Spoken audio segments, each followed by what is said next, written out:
प्यारे दोस्तों, एक लड़की की शादी को 7 साल का वक्त गुजर गया, मगर वो औलाद की नियामत से महरूम थी।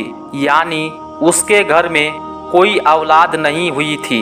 इसके खानदान और दोस्तों में जितनी भी उसके साथ की लड़कियां थी, वो सब कोई 2, 3 और कोई 4 बच्चों की माँ बन चुकी थी। उस लड़की की बहुत हसरत थी कि अल्लाह ताला उसकी गोद भी भर दे। ये लड़की किसी से कुछ नहीं कहती, लेकिन दिल ही दिल में अल्लाह ताला से दुआ मांगा करती थी कि मुझे भी ये खुशियाँ दिखा दे। दोस्तों, उस लड़की की सारी सहेलियाँ, यहाँ तक कि उसके ससुराल में जिनकी शादियाँ उसके बाद हुई थी, वो सब साहिब औलाद हो चुके थे। उन सब की औलादें थी।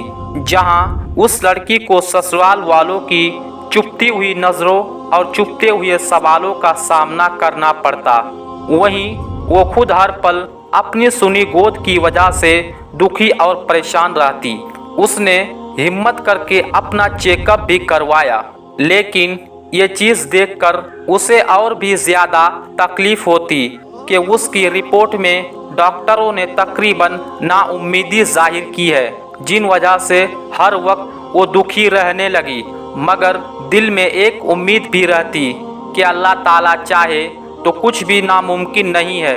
डॉक्टर की बात कभी भी हतमी नहीं हो सकती, क्योंकि वो सिर्फ अपना अंदाज़ा और अपने तजुर्बे की बुनियाद पर कुछ कह सकता है, लेकिन हकीकी फ़ैसला तो अल्लाह ताला के इख्तियार में है। लड़की का दिल अगर बहुत ज़्यादा उदास होता, वो छुप कर अपने कमरे में जी भर के रो लेती। कोई भी उसकी तकलीफ़ को समझ नहीं पा रहा था कि वो औलाद ना होने की वजह से खुद कितनी तकलीफ़ और अजियत से गुज़र रही है। ससुराल वाले तो बातें बनाते ही थे, लेकिन रिश्तेदार और हमसायों की बातें जलती पर तेल का काम करती, और उसकी सास कुछ बातें बाद में कर देती, जिसे सुनकर दिल चाहता है वो मर जाए या उन लोगों से कहीं दूर चली जाए, क्योंकि उन लोगों की बातें दिन ब दिन बढ़ती ही चली जा रही थी। लेकिन उसे उम्मीद थी तो सिर्फ अल्लाह ताला से। वो हर नमाज में रो रो कर बस अल्लाह ताला से एक ही फरियाद करने लग गई कि उसे औलाद की नियामत से नवाज दे। जैसे जैसे लोगों की ताने बढ़ रहे थे, उसी तरह उसकी इबादत भी बढ़ रही थी। वो बस अल्लाह की रहमत की आस में थी कि कब उसकी दुआ कबूलियत के दर्जे पर फाइद होती है। वक्त गुजरने के साथ साथ जब उसकी देवरानी के यहाँ चौथे बच्चे ने जन्म लिया, तो उसके सास के तानों में शिद्दत आ गई कि तू तो बांझ है, मेरा बेटा बे औलाद रहेगा। आखिर मेरे बेटे का क्या कसूर है जो उससे ये बांझ पल्ले पड़ गई है। एक दिन वो अपने देवर के बच्चे को गोद में लेकर प्यार कर रही थी कि ना जाने उसके दिल को क्या हुआ कि वो बच्चे को वहीं पर लेटाकर अपने कमरे में आई और ऐसा रोई कि सब घर वाले जमा हो गए। उसके दिल के हालात समझे बिना ही ये सोचने लगे कि ये देवर के बच्चों से जलती है, हसद करती है, इसलिए रो रही है। मगर उन जाहिलों को कौन समझाता कि अल्लाह ने उसको ऐसा दिल दिया ही नहीं जो कि किसी से जलने वाला हो। वो तो उन लोगों में से थी जो अपनी खुशियाँ किसी और झोली में डाल दे, जो अपने मुंह का निवाला दूसरों के मुंह में डाल दे। वो तो बच्चे को प्यार करते वक्त अपनी सूनी गोद से इस कदर दिल गिरफ्तार हुई थी कि खुद पर काबू ना रख सकी, और आज उसके आंसू भी सारे बंद तोड़कर बहने लगे। बस उसके एक शौहर था जिसने उसे कभी ताना नहीं मारा था। उसका शौहर उसे दिलो जान से प्यार करता था। वो उसकी ख्वाहिश को समझ सकता था, लेकिन वो क्या करता, उनके हाथ में तो कुछ भी नहीं था। एक दिन किसी ने कहा कि अपने शौहर के भी टेस्ट करवाओ। पहले तो इस बात पर बहुत हंगामा हुआ, लेकिन बाद में इसके शौहर ने कहा कि टेस्ट करवाने में आखिर क्या हर्ज है। उसके शौहर का टेस्ट करवाया गया। जब रिपोर्ट आई तो वो ठीक नहीं थी। फिर घर में एक तूफान आ गया। सब कहने लगे कि अब इस लड़की को फारिग करो, हम तुम्हारी दूसरी शादी करेंगे। लेकिन उसका शौहर किसी भी सूरत उसे तलाक देने को तैयार न था। शौहर की मोहब्बत में एक जर्रा बराबर भी कमी नहीं आई थी, बल्कि वो उसकी दिलजोई इस अंदाज से करता कि अगर अल्लाह ताला को मंजूर होगा तो हमें औलाद ज़रूर होगी, और अगर अल्लाह ताला को मंजूर ही नहीं तो हम उस पर भी शुक्रगुजार हैं। उसने अपने शौहर से कहा, आप दूसरी शादी कर लो, मगर वो अपनी बीबी से बहुत प्यार करता है, इसलिए किसी सूरत नहीं माना।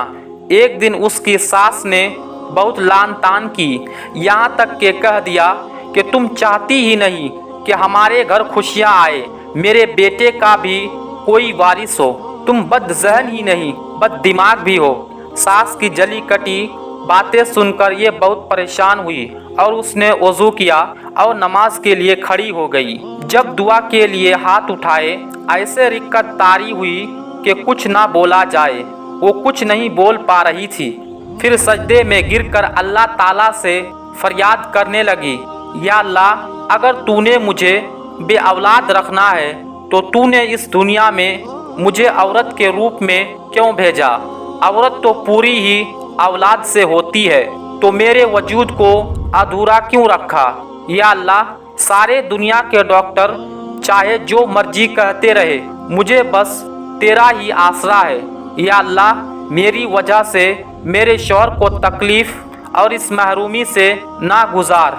या अल्लाह, तू हर चीज़ पर कादिर है। वह औरत सजदे में और भी दुआ मांगती रही, या अल्लाह, तुझे तेरे हबीब हज़रत मोहम्मद मुस्तफ़ा सल्लल्लाहु ताला अलैहि वसल्लम की प्यारी जुल्फ़ों का वास्ता, मुझे औलाद की नियामत से मालामाल कर दे। उस रात सजदे में रो रो कर उसने ऐसी फरियाद की कि उसकी आओ पुकार सुनकर कायनात की हर चीज़ शायद उसकी सिफारिश बन गई और अल्लाह ताला पर उसका भरोसा जीत गया। और चंद हफ्तों के बाद वो हुआ जिसकी किसी को भी उम्मीद ना थी। डॉक्टर बार बार उसके रिपोर्ट देख रहे थे। फिर उसको जिंदगी की नवील सुनाई गई कि वो माँ बनने वाली है। ये सुनते ही उसने बिना किसी के परवाह किए वो हॉस्पिटल के फर्श पर ही सजदा रेज हो गई और अल्लाह का शुक्र अदा किया कि या अल्लाह, तेरा शुक्र है, तेरा करम है, मुझ गुनाहगार की तूने सुन ली।